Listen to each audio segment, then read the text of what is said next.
Du continent, on passe à la Chine où c'est la déception. Les autorités chinoises ont annoncé 108 nouveaux cas pour la journée de lundi et 89 ces dernières 24 heures. La quasi-totalité de ces nouveaux cas sont importés. Et parmi ceux qui sont pointés du doigt, ce sont les Africains. Plusieurs d'entre eux, résidant à Canton, auraient été victimes d'expulsions arbitraires et d'interdictions d'entrer dans certains commerces. Des incidents survenus après que 5 Nigérians testés positifs au Covid-19 se sont évadés de leur quarantaine. Ce qui avait déclenché un déluge de commentaires xénophobes sur Internet. L'Union africaine a exprimé son extrême préoccupation et sous la pression diplomatique, les autorités chinoises ont dû réagir. La politique amicale de la Chine envers l'Afrique n'a pas été modifiée et l'amitié des pays et des peuples africains envers la Chine ne sera pas ébranlée. Nous ne ferons aucune discrimination à l'encontre de nos frères africains.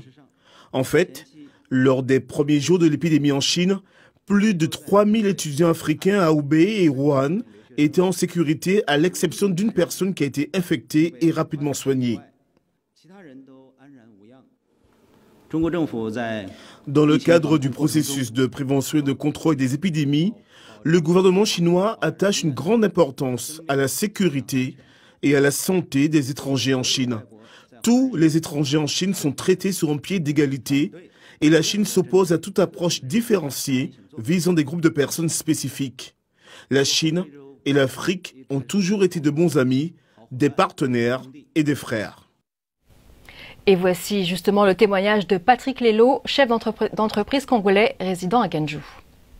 Je vous jure, en 17 ans de vie en Chine, je n'ai jamais assisté à une terreur pareille. Je dis bien 17 ans de vie en Chine. Je n'ai jamais vu ce que je viens de voir.